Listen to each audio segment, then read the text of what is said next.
Hello and welcome to the Cosplay Seamstress. I'm Micah and today we're going to be learning how to take our personal measurements. But before that, remember to like the video and subscribe to the channel. Before we begin, let's go over some tips to get the most accurate of measurements. First, do not wear loose or baggy clothing. Wearing these kinds of clothes will make the measurements too big.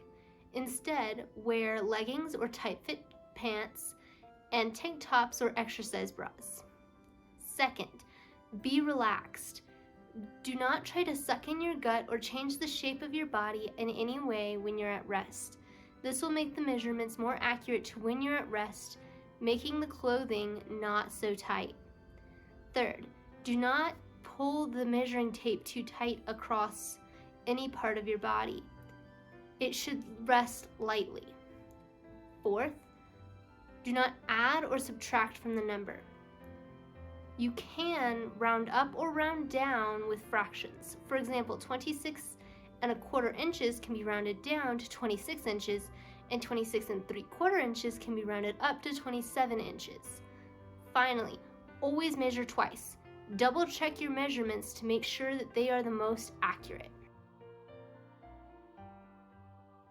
For this project, you will need a sewing measuring tape, a notebook, and something to write with.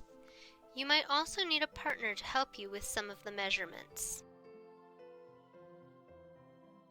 The main measurements you will need for most patterns is a bust, waist, and hip, so we will start with those. For a bust measurement, you will measure around the fullest part of your bust. After you wrap it around, make sure the tape is parallel with the ground on the back. Then, you will read the number that lines up with.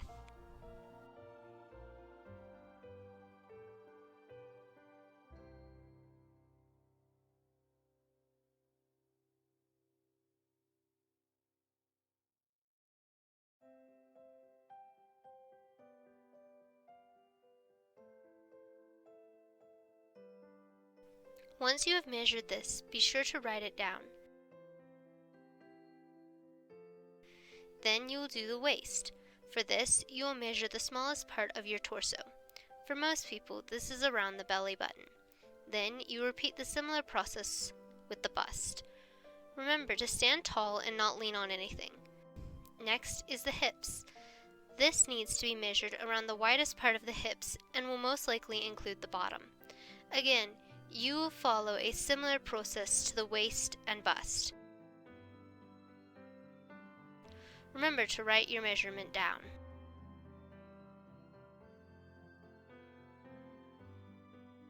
There are some patterns that will need additional information. One is height. The easiest way to measure your full height is to measure from the top of your head to the ground.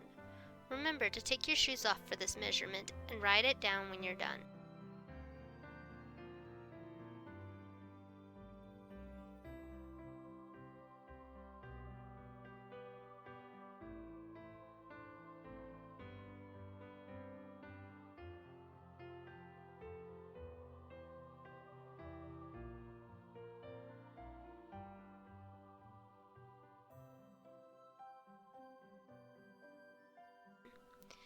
Some might need just a basic from the neck to the waist. For this, you'll go from the base of your neck to the waist point on your back.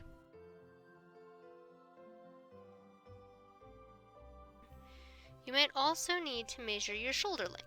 This will help you with arm length as well. To find this measurement, you will go from the outside of one shoulder to the other. Next, you will need to know your arm length. This is taken from the shoulder to the wrist.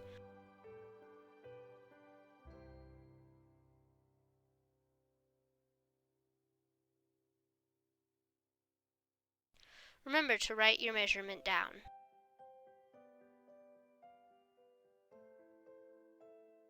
Other measurements you might need are your crotch if you're making pants or leotards.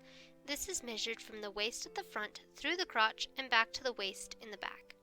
Due to the community guidelines, I will not be showing how to take this measurement. You might also need to know your inseam if making pants. This is found by measuring from the crotch to the ankle.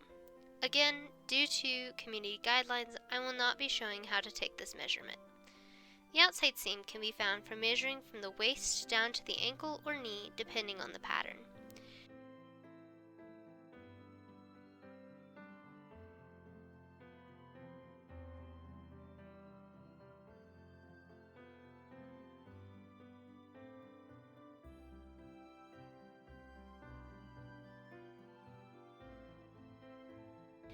Then you might also need to know your ankle or wrist sizes. These are found by simply measuring the circumference of these.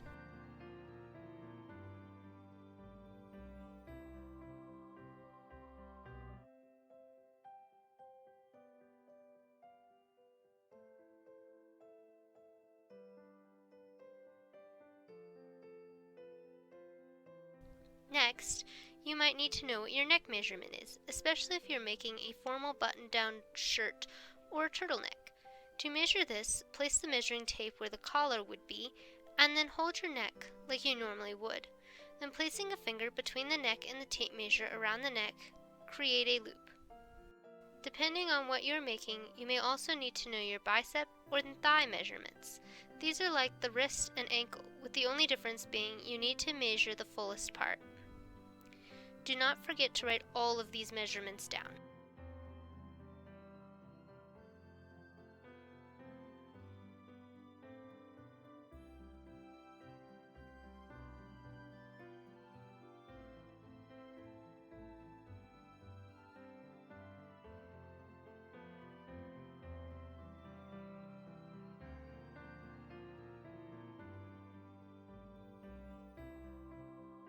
Once you have found all of your measurements, you are now ready to start looking for patterns. If you don't know what these numbers mean or how to find your size on a pattern, you can watch my video on patterns, which will be coming next week. Now that you know how to take your own measurements, you are ready to make costumes and outfits custom to you. Remember to like, comment, and subscribe.